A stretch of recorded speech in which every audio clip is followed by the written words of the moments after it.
Oh, and we are streaming live on YouTube right now. This is exciting. First time we've done it. Okay.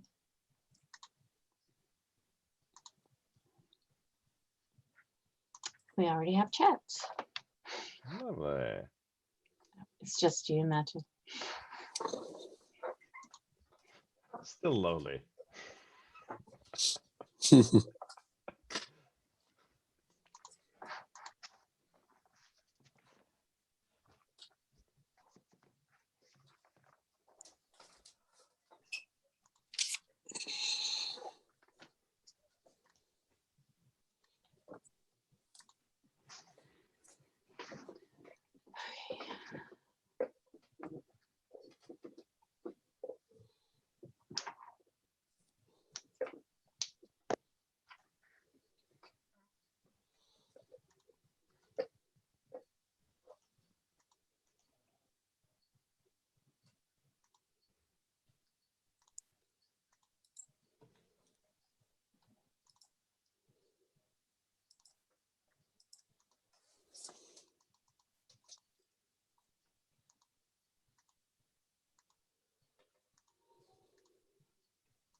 So Kathy asks if she's automatically muted.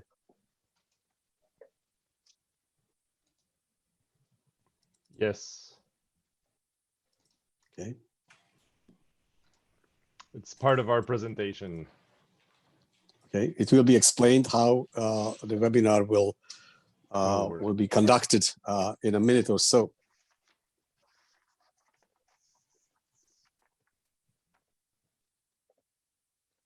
But definitely there will be a Q&A session toward the end. So, Matthew, can you respond to Kathy? She should have heard me, but yes. Oh. Yeah, she responded. It's good. So she must have heard. Okay. Yes. Thank you. So shall we soon kick off? It's 30 attendees. And 1 minute past the hour.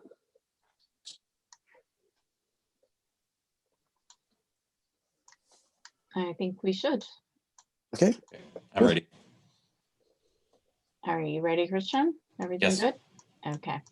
All right.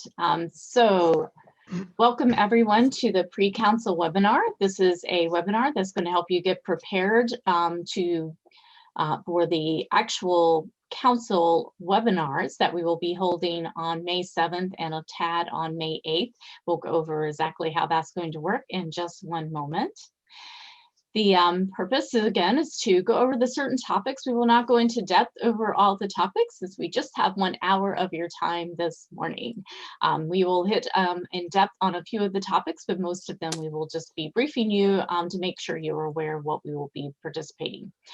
We will not do a roll call of participants. The webinar will be recorded and will be available to you afterwards. And we are going to set aside hopefully 5 to 10 minutes at the end of this presentation for questions or comments. So please use the chat facility for this, and hopefully Christian is helping monitor that as we go through these slides as well. I see that quite a few of you have already found this feature. So today's agenda is going to, of course, have some welcome remarks, which we are in the middle of, and have a brief overview of the virtual meetings. And this is just to recap for you, although it should have already been communicated to you, how we're going to handle the May meetings given the COVID-19 situation that we're in. It is very sad for me that I will not be able to be in Brussels with all of you to not only have our important meetings, but just to see you and network and to catch up with friends. But I am hoping everyone is staying safe and healthy in the meantime, and we will be able perhaps to meet again in Ottawa. We're going to review the council agenda. That is the focus of today, and that will include a high-level information and background on two important topics that we'll be discussing and would like your approval for at the May meeting, May 7th meeting. That would be the Climate Risk Initiative, which will give you just a high-level understanding of today, as well as the IAA renewal, which Gabor, who has been leading the SPC, the Strategic Planning Committee this year, is going to give you some really good information to help you understand what's going on there, but that is to supplement what has already been provided in the 30-day agenda. And of course, at last, we will perhaps have some questions and comments, depending on what your desire is. So first of all, we will bring it over to Matthew, and I believe, Matthew, this is the part that you would like to cover to make sure everyone is on the same page, if you will, for the virtual meetings that are coming up. Thank you. Sure, I'm happy to do so. Thank you so much, Tanya. Good morning, good evening, good afternoon, everybody. Thank you for being here in this virtual meeting. As Tanya indicated, of course, with the pandemic COVID-19, we had to change our plans. So moving from an in-person meeting in Brussels to a virtual format. As a result, of course, the meetings are now scheduled over a 4-week period. The schedule is on the website. We added the link here. You will receive everybody will receive the PowerPoint presentation, and the recording will be made public as well. So don't worry if you do not have it handy, and it was communicated a few times as well. Large meetings of the virtual format will use the similar format that we are using now, which is a Zoom webinar. Some smaller meetings are going to use Zoom meetings. And I know some of you have already been on some meetings over this week and part of last week. We've received some very positive feedback, but please do not hesitate if you have other feedback. We're always more than happy to hear it. And of course, we are going to get better at these because it is new for many of us, but we have some virtual meeting reminders, the 3 points there, in order to make sure that we have effective meetings. I know we all want to be able to contribute as much as we can, but the best way to do it in a virtual format is, of course, to use the chat function and the raise hand feature. And Tanya really nicely illustrated those on the next slide I will show you. But before talking, please wait to be recognized by the chair and avoid interrupting others as much as possible. So next slide, please, Christian.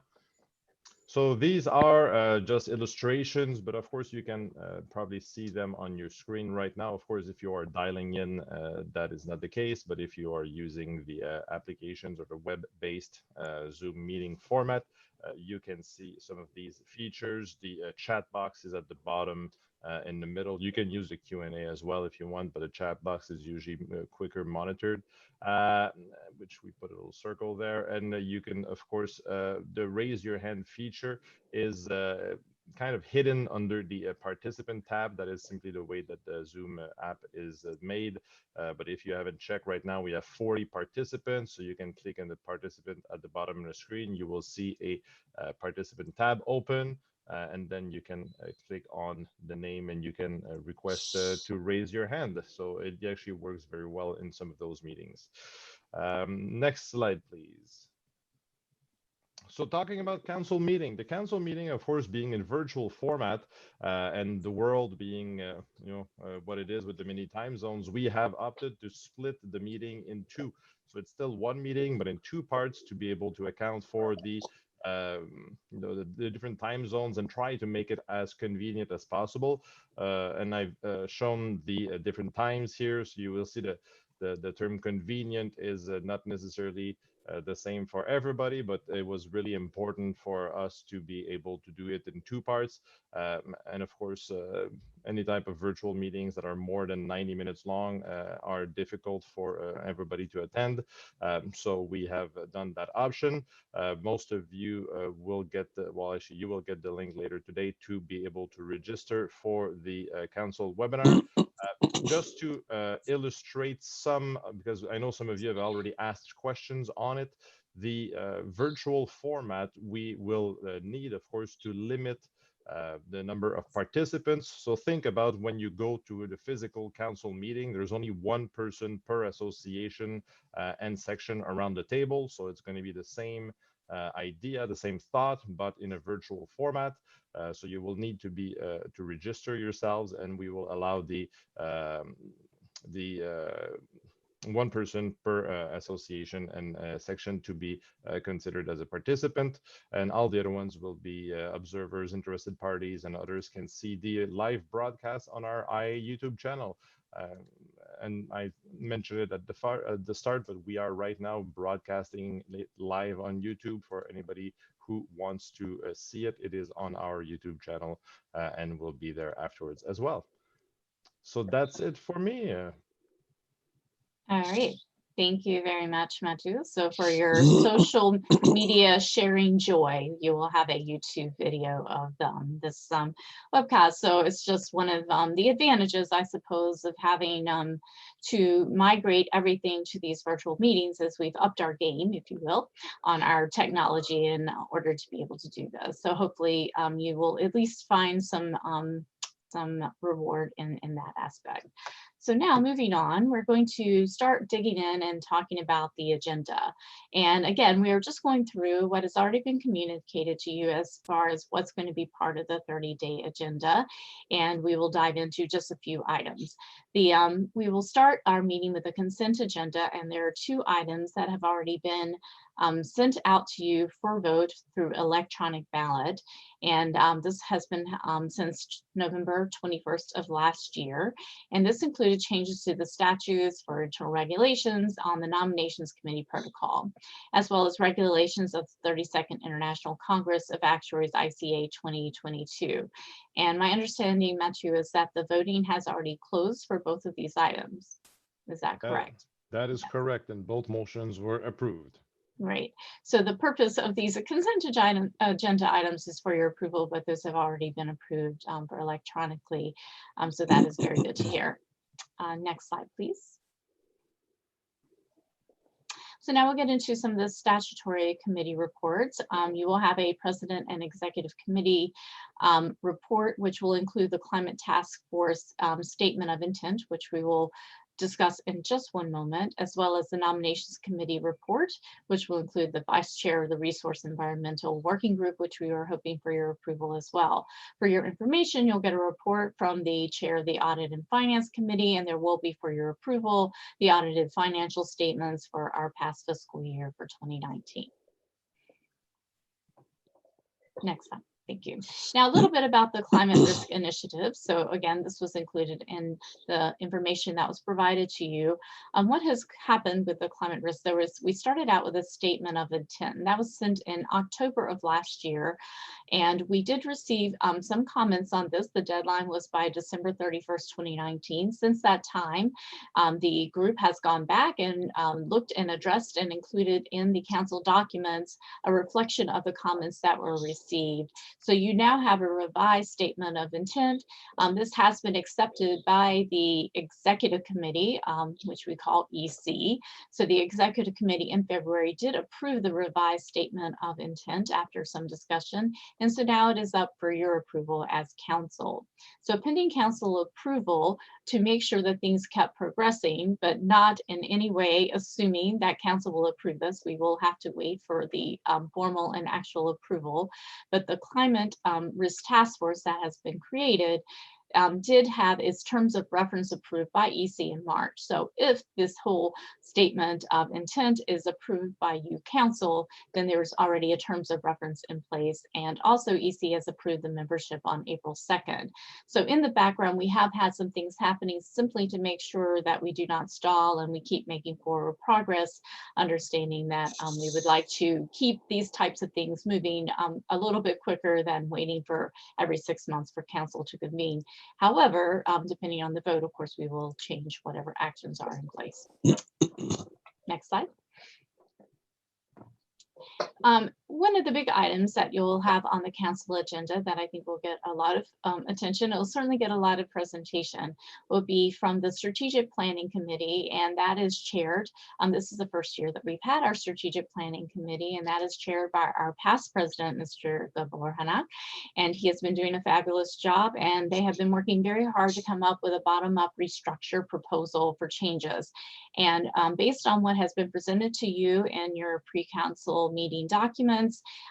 There, we're going to ask for your approval of those documents, which includes internal regulations, nominations committee protocol, and organizational structure. But I'm going to stop talking because this is actually Gabor's item on the agenda. So he is going to, for now, go into a little bit of detail, but certainly not as much as the documents that were sent to you ahead of time, or as much as we will go in our actual council meeting. This is just to get you orientated and have a big picture understanding of what information is there. So with that, I will pass it over to Gabor. Thank you, Tonya. So I will be talking about, on a high level, the bottom-up structure proposals coming from the SPC, which is the Strategic Planning Committee. There will be 3 documents in front of Council to approve. First, the internal regulations, amendments to the internal regulations, and also amendments to the nominations committee protocol. Now, I will not be talking about those because those are the changes, or recommended changes are just consequential elements of the main proposals, on which I will give a summary now. So will be some background information, and then I will be talking about the new structure, some of the changes in the structure, the changes in the meetings, some of the committees, and one slide on transition. So these are the recommendations coming from the SPC, the Strategic Planning Committee. By the way, the SPC approved these documents to be submitted to Council unanimously. Let's go to the next slide. So the background, you may remember that in Mexico City, when we had the council meeting in December 2018, then there was a decision to set up a so-called renewal task force to address some of the concerns and challenges that full member associations, or FMAs, raised concerning the role and purpose and activities of the IAA. There were 2 major topics on the table: the governance structure of the IAA and the structure of the committees and entities of the IAA. As far as the governance is concerned, we presented the renewal task force's recommendations, and at the same time the executive committee's recommendations in Washington about a year ago for discussion and consideration. And then the renewal task force continued working on those documents and presented the final recommendations in Tokyo. And in Tokyo, the IA Council approved those recommendations almost unanimously. At the same time, when it comes to structure, the renewal task force proposed some initial ideas about how the IA should change the structure, the committee structure. And it was presented to Council, and Council overwhelmingly approved the content of the basics of the recommendations, although that was not a formal vote. But based on that, the new Strategic Planning Committee, which was formed as a consequence of the governance decision in Council in Tokyo, and started its work on the 1st of January 2020, so this year, the SPC took over the role of the renewal task force and continued the deliberations and discussions on the bottom-up structure. So this webinar is focusing on the proposals coming from the SPC, and which will be presented at Council in May. Next slide. So the background, you may have heard these challenges and concerns a number of times, which triggered the thinking of changes in governance and in the structure of the IAA. I would not go through all of these, but I would perhaps say that there has been a disconnect between FMAs and the IAA, especially in terms of whether or not the IAA has pursued the really important key strategic objectives and how those objectives were set in the past. And there were these challenges and considerations that basically led to the discussions in the Renewal Task Force, and that triggered the changes in governance, creation of the Strategic Planning Committee, which is an FMA populated body, and which, as you know, does not have any decision-making power except for making recommendations to Council. Next slide, please. So we would like to put more focus on FMA-led activities so that the key objectives and initiatives which the IAA is pursuing is better connected with the FMA's needs, reducing duplication and overlap of activities, and make sure that we can deliver more efficiently than before. Next slide, please. So one of the ideas that we identified in the Renewal Task Force and in the SPC to separate some of the activities of our entities, committees, and working groups. So we are proposing to create and and continue with the other committees of the IAA. Those are the big entities, standing committees, managing entities, we call, with the full range of activities. Then we think that there should be task forces which do activities, delivering for the IAA some of the key objectives. And those entities, the task forces, should be limited by time or achieving its objectives. And thirdly, this is a new type of entity, forums. Forums are there for sharing information, facilitating the sharing of knowledge and expertise between the full member associations of the IAA. So this is a basic foundational element to some of the next slides, where I will show you what the SPC believes the right structure would be. So next slide, please. So this is a slide that captures what's going to happen according to the proposal recommendation coming from the SPC. On the left-hand side panel, you see a number of practice committees, technical practice committees, and working groups. And according to the recommendation coming from the SPC, these will convert to forums. So previously, a practice committee or a working group or actual educators network will become a forum. And on the right-hand side, you see the other entities that will change. So it's not captured the other committees on this slide, but the main recommendations in this respect from the SPC is to create a so-called advanced committee. Now, this is not new. This was in the initial ideas of the Renewal Task Force. So the advanced committee will be responsible for the advanced function of the IAA. You may recall that earlier the IAA adopted 3 main missions and functions for the IAA: impact, advance, and assure. And this advance committee will be responsible for delivering on the advance function. So this is a new committee, and forums will report to the advance committee.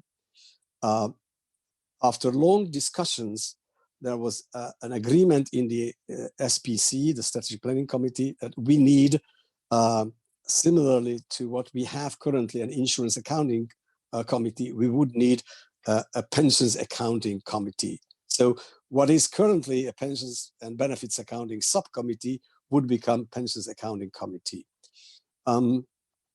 Then the advice and assistance committee has regional subcommittees. Those would become task forces.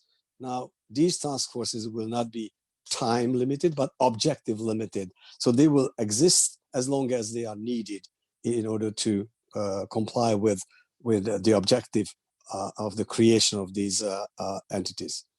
And there are a number of committee or subcommittees that will be disbanded according to the bottom of the right-hand side.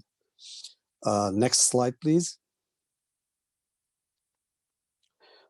So there will be no structural changes according to the SPC's recommendation on the so-called assure committees: membership, professionalism, education, actual standards, and advice and assistance committees. These will remain basically as they are, with minor changes, potentially, and some kind of coordination among these committees, but not formal entity above them.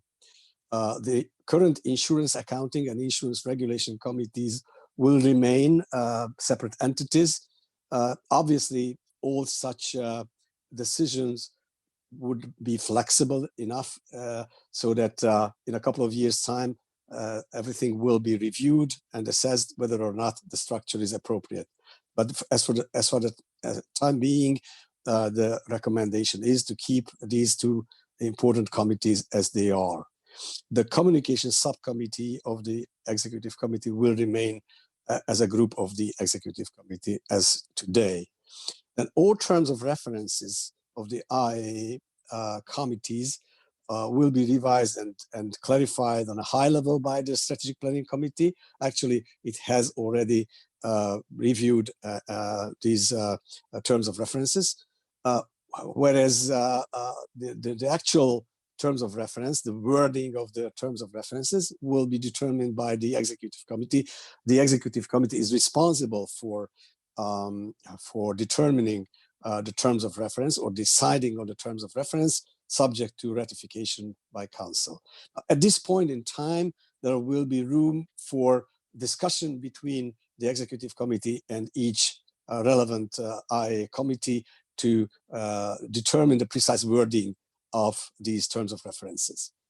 The new committees, the Advanced and Pensions Accounting Committees, will have a same membership in terms of representative committees. That means one delegate from each full member association, and the leadership structure, so chair, vice chair, as for other committees. And sections will continue to function as they do currently, so no change in sections. Next slide, please. So this is an organizational chart which shows on top council and the four statutory committees: the EC, Strategic Planning Committee, Audit and Finance, and Nominations. And below there, for the impact function and the assure function, that's just a descriptive term, and under these boxes, they are not entities actually. You see the assure committees and insurance accounting, insurance regulation, and pension accounting. Within the function, we will have the relationship managers, very important people who will be our main liaisons to our key stakeholders, and they report to the executive committee. You see the advanced function, advanced committee actually, and all forums, they are not listed here, but all forums will report to the advanced committee. And on the right-hand side of the chart, you'll see all the sections where the members are individuals, whereas for the rest of the IAA, members are full member or associate member associations of the IAA. So this is a summary visualization of how the structure would be after council approves, if and when council approves the recommendations. Next slide, please. As far as the meetings are concerned, there was a long discussion within the SPC and a decision that there would be two types of meeting: a bigger meeting and a smaller meeting, physical meetings. So one main meeting will be in Q2, quarter two, so the first half in the year. Typically, all committees and forums would attend and meet, although that would be not compulsory. And the second smaller meeting would be in Q4, so in the second half, where not all entities are expected to be meeting face-to-face. There's a list the SPC believes should be there in Q4 as well. But other bodies, other committees or forums or task forces could request a second physical meeting from the executive committee if the circumstances justify that. So it's just a matter of request. Obviously, you need to argue and convince the executive committee that the second meeting is justified.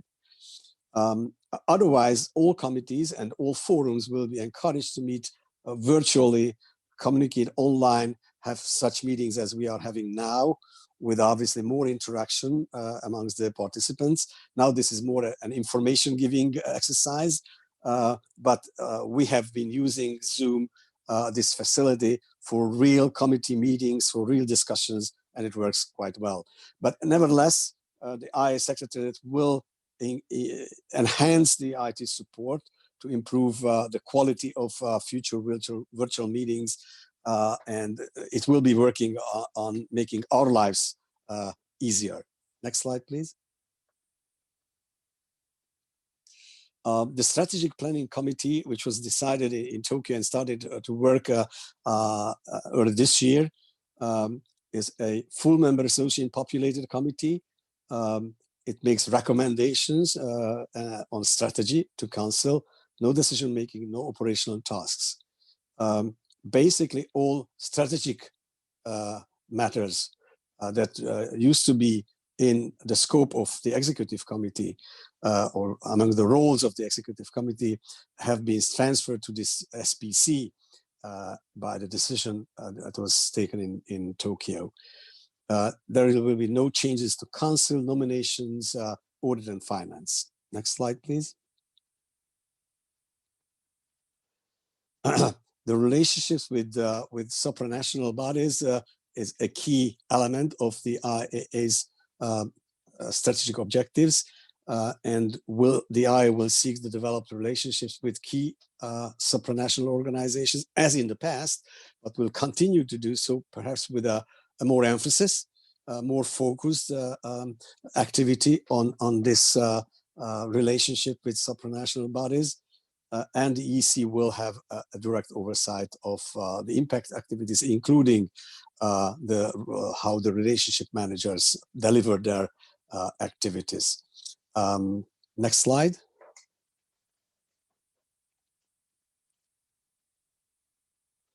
So the Advance Committee, it's a new committee. The basic purpose of the Advance Committee is to encourage and promote the development of actual knowledge and expertise, aligning with IA strategic goals, key strategic objectives and initiatives of the IA.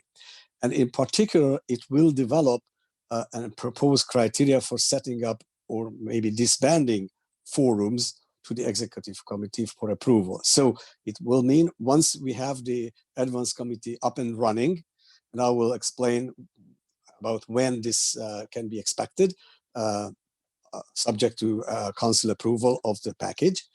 The Advance Committee will start to develop the criteria for approving and disbanding forums. Maybe we will start with all the forums that are listed on one of the earlier slides. You will see this presentation in this presentation, but then it may turn out that we need another forum, or we don't need some of the forums that we started with.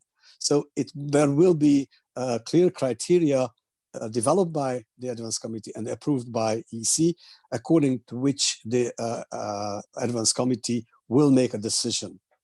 The Advance Committee is a representative committee, so each FMA can delegate one member to the committee. It will have a chair and 3 vice chairs. And the Nominations Committee has already solicited proposals from full member associations to the leadership of the Advance Committee. So it's a very important, very powerful committee, and you will see the more detailed terms of reference of the Advanced Committee in the proposal linked to the 30-day agenda. Next slide. So the forums will simply facilitate full member associations to share knowledge and expertise in the specific practice area of their relevant area. And that's the main function. So information sharing and knowledge sharing. Additionally, it may inform the Advanced Committee on horizon issues, emerging topics for actuaries to deal with. But whether or not to do something, deliver something, it will depend on the decision of the Advanced Committee. Next slide, please. So this is the transition plan, a high-level transition plan, which I mean, a little bit more detailed plan can be found in the package which was sent to Council, linked to the 30-day agenda. So the Executive Committee will be voting on the Advanced Committee leadership right after Council on May 7, and will invite full member associations to delegate one of their members to the Advanced Committee. So the leadership will be there, subject to ratification by Council, obviously.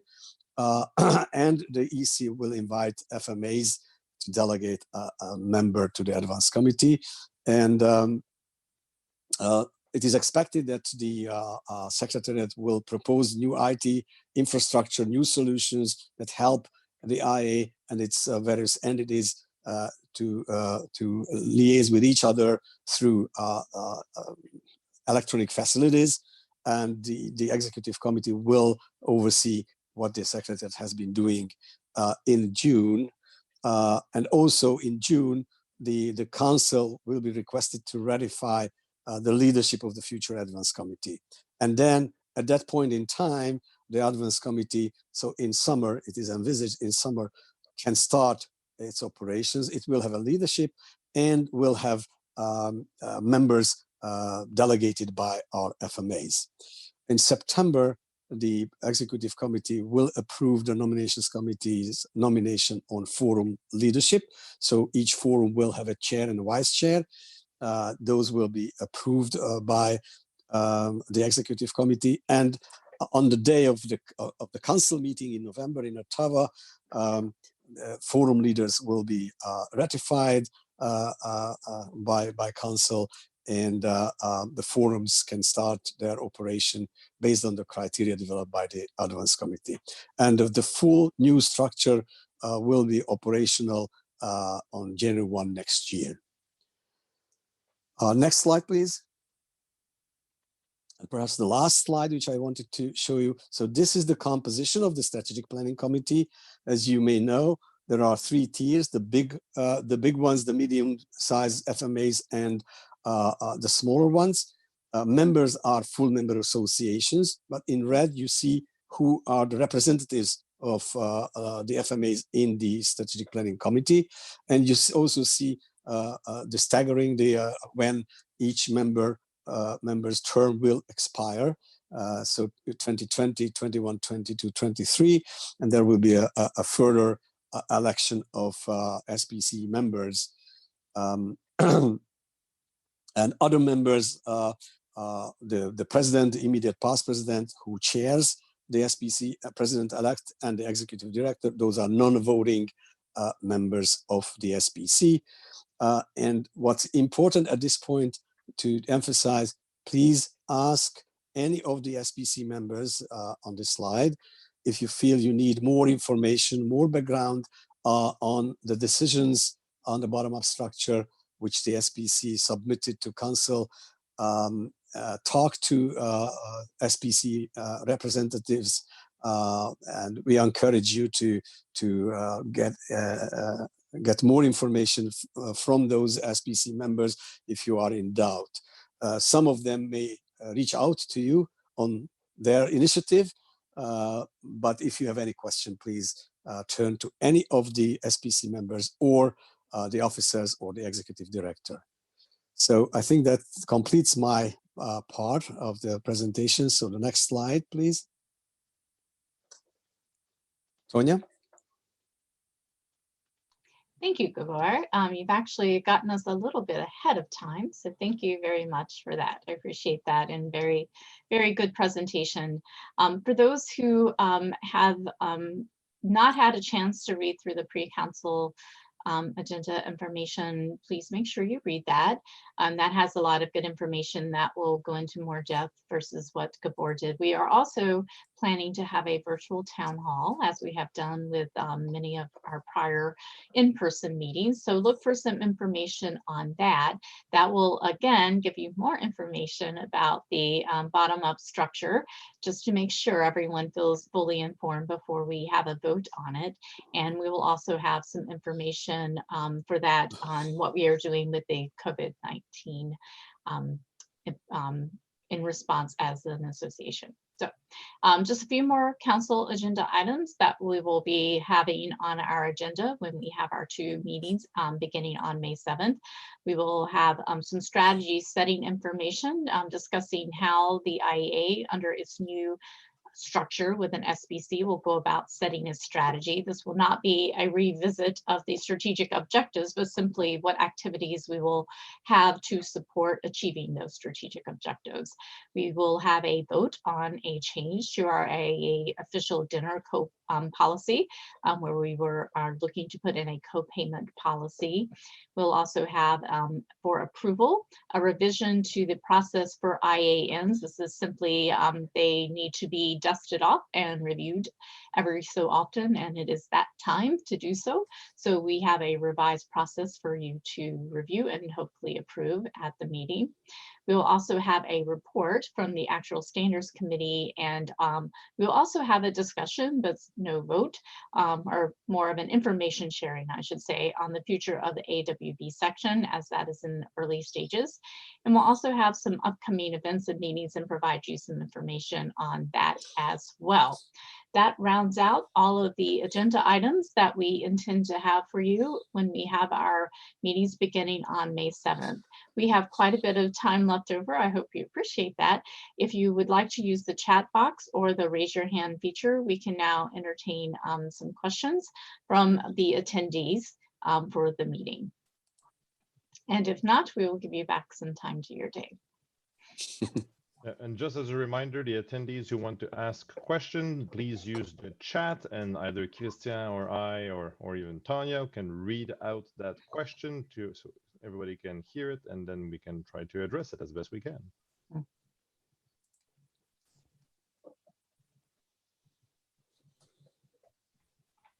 Just for everybody's information, we are at 37 attendees that are representative of council, and we have about 30 people watching live on YouTube as well. Before perhaps I see no question for the moment, I can add that there will be committee meetings in the coming days or weeks, and probably for each of those meetings, one of the members of the SBC or an officer will be there, so you can ask any further question at those committee meetings, although those committee meetings will be shorter than normal meetings you got accustomed to through face-to-face meetings.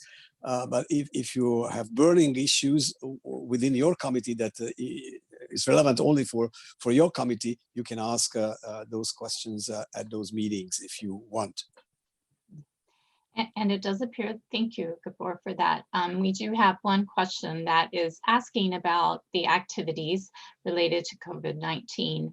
And for those who have not seen, if you go to the homepage for the IAA, you'll see a brief statement and a link that will take you to a site where we have put together a page, or we meaning Christian, of course, has put together a page that consolidates links to many of the associations work that they have done related to COVID-19. So you have one spot that's easy to go and get information.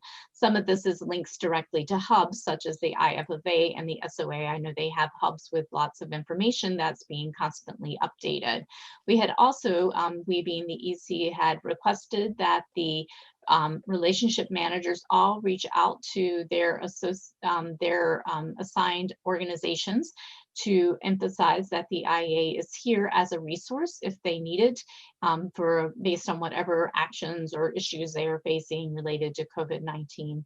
And as I mentioned, we will have some topics discussed during our town hall meeting that will be part of our virtual May Brussels meeting, which I guess we can't really call it the Brussels meeting anymore. That will be hopefully in the future. So, but there are no fundraising activities that have currently been organized, at least by the IAA. However, there may be some activities that have been organized by different associations or even companies such as my own. If I may add to that, so we have this the information hub at the IAA website, which in turn points to some of the FMA's hub on COVID-19. But we have been thinking about what, if anything, the IAA can do in relation to COVID-19, but it's clear that it should be global in nature. So something that's not an FMA type of activity. So FMAs do a lot. The IAA should be doing something which the FMAs cannot, and it should be actual in nature, add value from an actual point of view. So if you have anything like that, an idea or proposal, just let any of the leadership know. And Gabor, I believe the SBC has been evaluating whether there is any further action that the IAA might want to consider in reaction to COVID-19. Is that correct? Yeah. Yes. Yep. Yep. And this is an interesting first look at how under our new structure, we might deal with these types of issues, which are clearly global, clearly cross-practice, but it isn't clear exactly what the IAA can or should contribute. So that is why it's going to the SBC for some evaluation as well. So, which is wonderful to have a group that's able to do that. Thank you. There's a question, what about Ottawa? Will we have a physical meeting in Ottawa or similar like today? I think we will be monitoring the situation, and we should not say definitely yes, definitely no. I mean, Matthew can elaborate a little bit more on that, but we should be flexible and decide in due time. But please do not buy your flight tickets to Ottawa today. Okay, I didn't see that question. Me neither. That's his Q&A. That's under Q&A from Brendan. Oh, okay. I've been monitoring the chat box. There are other questions. Subcommittee finalizing IAN 100 is set to be disbanded with a council vote. I think all ongoing activities should be finished between the May Council and Ottawa, and even beyond. But each case, if it goes beyond, should be agreed and case by decided case by case. Okay. David Martin says there are comments and questions in the chat on YouTube. I will elevate that to Christian. Yeah, yeah, hi. They've been posted below. I think Nora has added them. So one of them is, well, one of them is about Ottawa again. Let me read the other one. With regards to the professionalism committee chairperson to present on item B1 on due process for IAN. So I don't understand the question. I think the board just addressed that, no?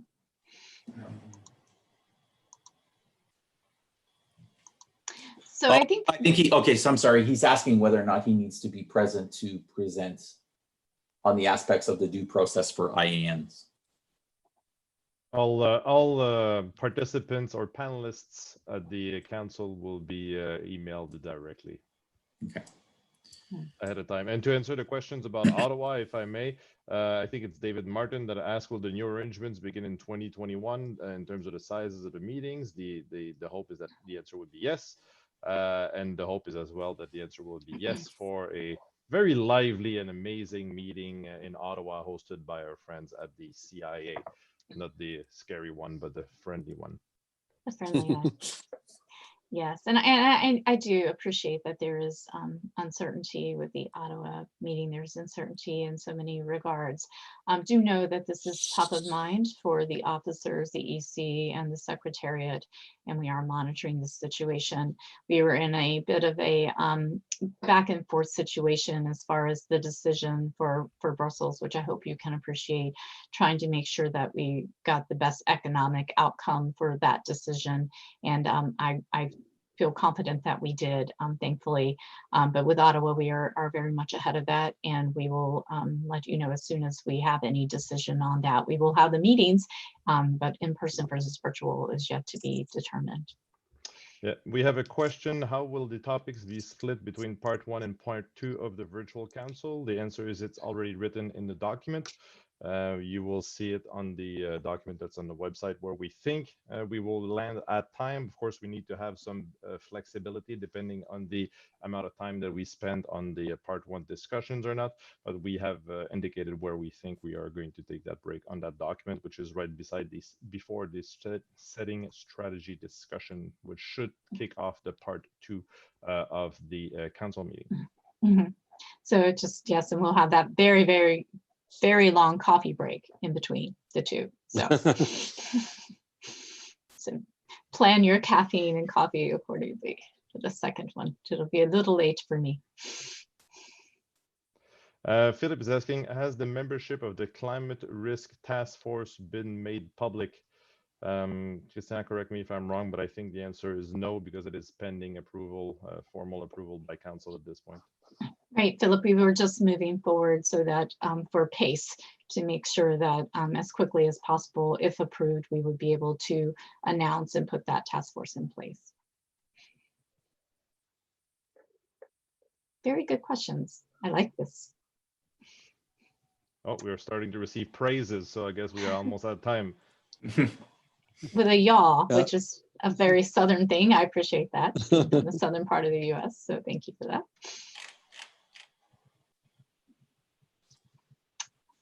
Any more from the YouTube side of things? No, I haven't seen anything else on YouTube.